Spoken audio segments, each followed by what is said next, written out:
Hi friends, आज की इस वीडियो में हम बात करने वाले हैं how to learn English speaking easily. अब इस चीज़ को समझने के लिए कि इंग्लिश को किस तरीके से हम इंग्लिश स्पीकिंग को आसानी से सीखें, आपको एक कहानी सुनाई जाने वाली है इस बच्चे की। इससे आपको एक बहुत बड़ी चीज़ पता चलेगी जिसको आप इम्प्लीमेंट करेंगे तो ये जो इंग्लिश स्पीकिंग है, इसके बाद जो ये वर्ड ईजिली लगा है, ईजिली आप इसको सीख सकेंगे। अब देखिए क्या होता है, इस बच्चे के पास 2 रुपये होते हैं। अब इसको मन करता है टॉफ़ी खाने का, तो टॉफ़ी शॉप पे जाता है। वहाँ पे इसको काफ़ी सारी टॉफ़ीज़ दिखाई जाती हैं। अब ये बच्चा कन्फ्यूज़ हो जाता है कि कौन सी टॉफ़ी खाऊं। 2 रुपये में इतनी टॉफ़ी नहीं आ सकती, तो वो एक टॉफ़ी लेता है, दो टॉफ़ी लेता है 2 रुपये में, मतलब दो चॉइस लेता है।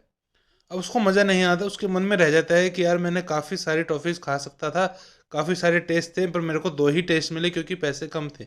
अब मैं ज़्यादा पैसे लेके जाऊँगा। अब 10 रुपये जोड़ता है और 10 रुपये लेके जाता है। लेकिन जब वो पहुंचता है तो वो देखता है कि एक आइसक्रीम की जो दुकान है, आइसक्रीम की जो हम कह सकते हैं शॉप है, वो भी खुल गई है। अब वो देखता है कि आइसक्रीम भी है, मैं आइसक्रीम खा लेता हूँ। अब वो जाता है आइसक्रीम लेने। वहाँ पे भी काफ़ी सारी वैरायटीज़ है। वो फिर परेशान हो जाता है, फिर वो देखता है काफ़ी वैरायटीज़ है। फिर वो 10 रुपये में एक लेता है और उसके मन में रह जाता है कि मैं आइसक्रीम भी काफ़ी वैरायटी थी, सारे टेस्ट नहीं ले पाया। फिर वो क्या करता है, वो कहता है अब मैं 10 दिन बाद आऊँगा। 100 रुपये लेके वो आता है। अब वो देखता है कि पिज़्ज़ा शॉप खुल चुकी है। अब वो जाता है पिज़्ज़ा शॉप में। पिज़्ज़ा शॉप में वो जाता है, देखता है वहाँ पे महंगे महंगे पिज़्ज़ा है। फिर उसके मन में रह जाता है कि वो सारे पिज़्ज़ा नहीं खा पाया, अच्छा टेस्ट नहीं ले पाया, तो उसको मज़ा नहीं आया। कुल मिला के बात ये निकली कि उसको मज़ा नहीं आया। अब अगर देखा जाए तो वो 100 रुपये लेके अगर टॉफ़ी की दुकान पर जाता तो वो सारी टॉफ़ीज़ अलग अलग चॉइस ले सकता था। ऐसा ही होता है ग्रामर के साथ। कैंडिडेट जो है एक चीज़ सीख रहा होता है, मान लीजिए वो 10 सीख रहा है। फिर वो देखता है कुछ ऐसे तरीके, इस वर्ड को बोलने के नए तरीके, इस वर्ड को बोलने के 5 नए तरीके, इस तरीके को इस तरीके से बोल सकते हैं, ये फ्रेजल वर्ब है, इसको इम्प्लीमेंट करें। तो ग्रामर जो है एक बहुत ज़्यादा बड़ा बन जाता है उस कैंडिडेट के आगे, और वो उसको सीख नहीं पाता क्योंकि वो एक तरीके से नहीं चलता, एक चीज़ पे कंसंट्रेट नहीं रहता। एक चीज़ को सीख रहा होता है और दूसरी चीज़ में चला जाता है, और दूसरी चीज़ को सीखने लगता है, तब तक उसके सामने तीसरी चीज़ आ जाती है, उसके पास चला जाता है। ऐसे ही ये सिलसिला चलता रहता है और वो ग्रामर नहीं सीख पाता। बात करते हैं इंग्लिश स्पीकिंग की। इंग्लिश स्पीकिंग में भी कुछ ऐसा ही होता है। आगे चलते हैं फ्रेंड्स, वीडियो में देखते हैं किस तरीके से इसको हम आसानी से सीख सकते हैं, जिसका नाम है इंग्लिश स्पीकिंग।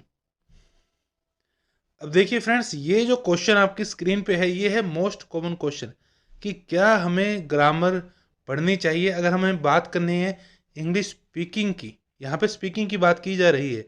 काफ़ी बार हमें ये एग्जांपल दिया जाता है कि जो नेटिव स्पीकर हैं उसका बच्चा इंग्लिश कैसे सीखता है, वो एसेंट से सीखता है, वो घर में रह के सीखता है।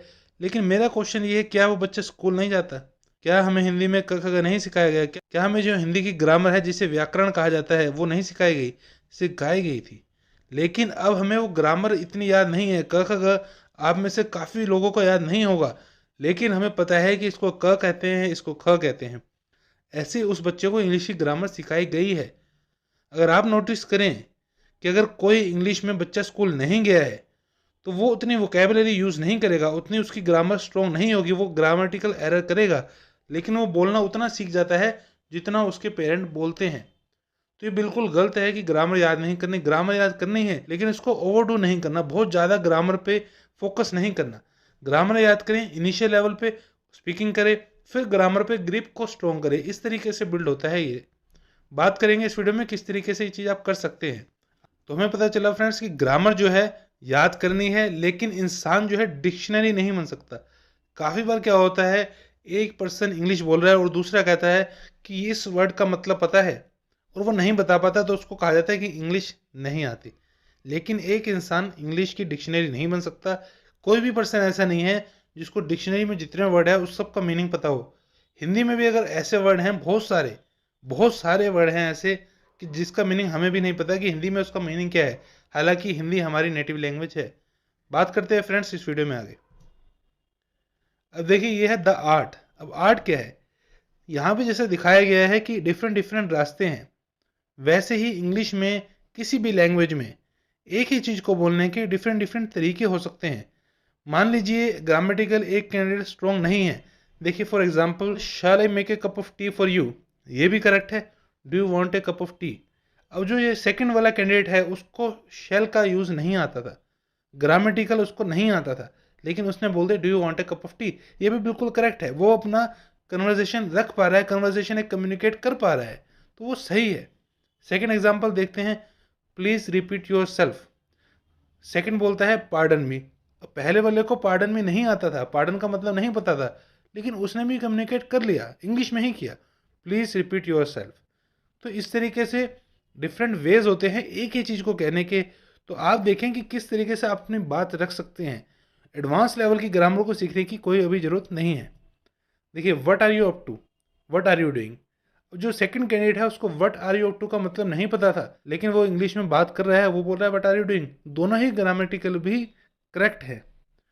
अब देखिए फ्रेंड्स, जो रियल वर्ल्ड होता है उसमें मान लीजिए आपसे कोई कम्युनिकेट कर रहा है, आप कहीं जा रहे हो, कोई पर्सन मिलता है, वो आपको जानता नहीं है, अननोन पर्सन है, तो आपसे कभी भी इस तरीके से बात नहीं करेगा कि आप इस वर्ड का मतलब बताएं, वो आपसे कम्युनिकेट करेगा।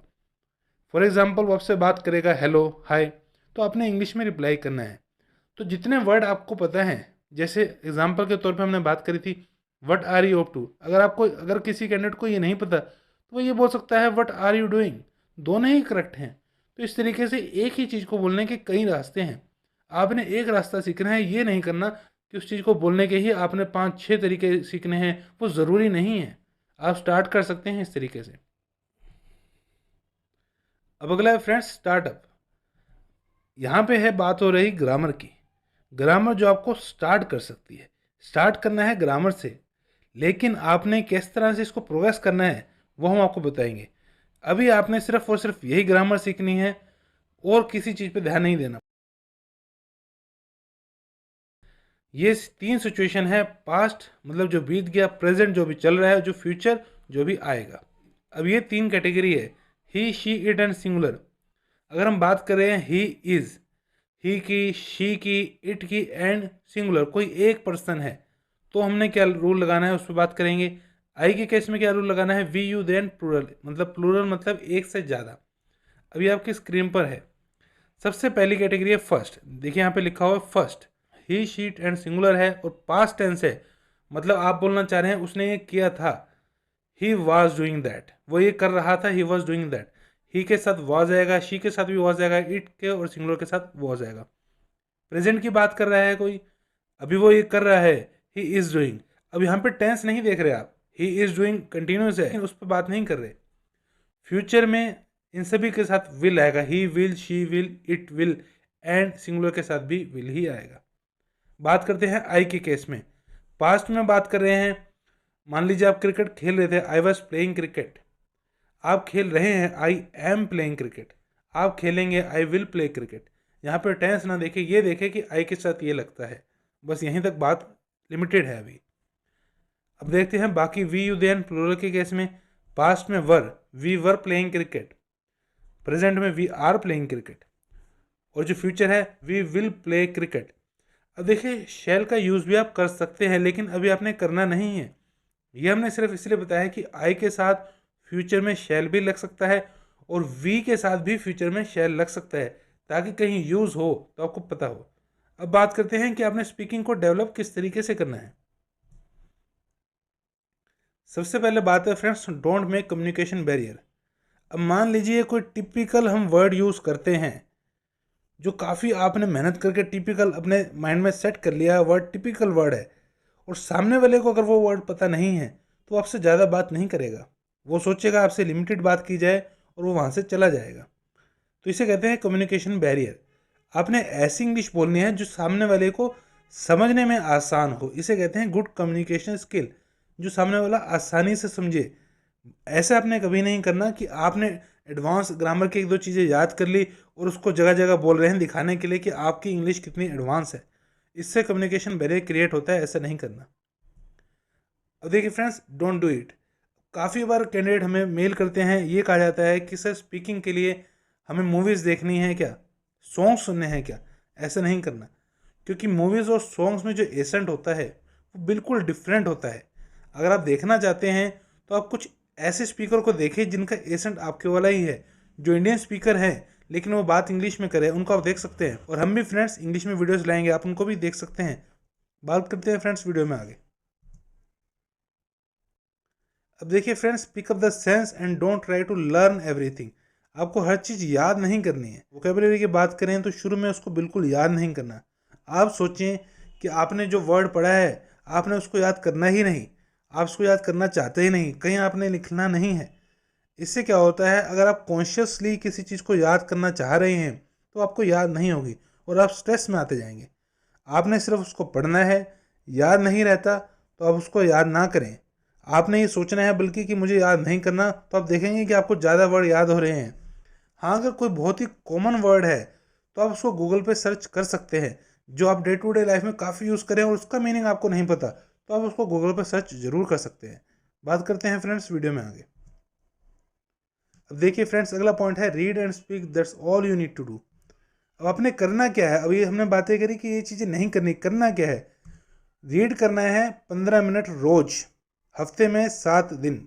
ब्रेक इसमें नहीं है, क्योंकि ये कोई आप टास्क नहीं कर रहे, ये तो एक एंजॉयमेंट की चीज़ है कि आप एक नई स्किल सीख रहे हैं। 15 मिनट करना है, हफ्ते में 7 दिन ये करना है और बोलना है 15 मिनट, पढ़ना है और उसको 15 मिनट बोलना है। यहाँ पे ऐसे कर सकते हैं, बोल के पढ़ सकते हैं जो भी आप देख रहे हैं। अब बात आती है कि क्या चीज़ पढ़नी है, तो वो आपके सामने है। आपने क्या करना है, गूगल पे सेंटेंस ढूंढने हैं। जैसे कि यहाँ पे आप देख पा रहे हैं, which starts from I, we, you, they, he, क्योंकि यही चीज़ें बोली जाती हैं तो यहीं पे आप प्रैक्टिस करें। सिचुएशंस लेनी है, taking the bus, going to watch a movie, playing cricket, weekend, picnic plan.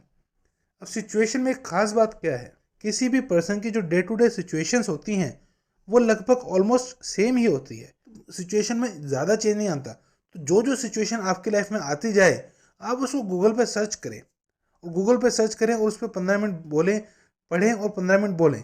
ऐसा आप करेंगे तो देखना आपकी इंग्लिश जो है, स्पीकिंग काफ़ी स्पीड से इम्प्रूव होगी। और कहीं पे भी आपने ध्यान नहीं लगाना। ध्यान दीजिए, आई के साथ जैसे हमने बताया था एम आता है, आई के साथ शुड भी आता है, आई के साथ कैन भी आता है, आई के साथ कुड भी आता है, आई के साथ मे भी आता है, माइट भी आता है। लेकिन ग्रामर जो है आपको स्टार्ट करने के लिए, उसके बाद आप ये सब चीज़ें सीख सकते हैं। जब आप ये सेंटेंसेस पढ़ेंगे तो उसमें ये सारी चीज़ें आएंगी। इसके बाद क्या करना है फ्रेंड्स, उस पर बात कर लेते हैं। उसके बाद आपने ट्रैक करना है। जैसे कि हम मैप में कोई चीज़ ट्रैक करते हैं तो आपने अपना ट्रैक करना है प्रोग्रेस। कैसे, महीने में एक बार 15 मिनट इंग्लिश बोल के देखें और देखें आप कितना लर्न कर पाए हैं। और सिचुएशन वही लें जो आप डे टू डे पढ़ते हैं या डे टू डे आपकी लाइफ में आती हैं, तो आप देखेंगे कि आप कितना बोल पा रहे हैं। क्योंकि जब आप बोलेंगे तो आपका माइंड अडॉप्ट करेगा सिचुएशन को, डेफिनेटली आपका कॉन्फिडेंस भी बढ़ेगा। तो फ्रेंड्स, ये थी वीडियो आज की इंग्लिश स्पीकिंग के बारे में। Thank you so much for your time, thank you so much for watching this video.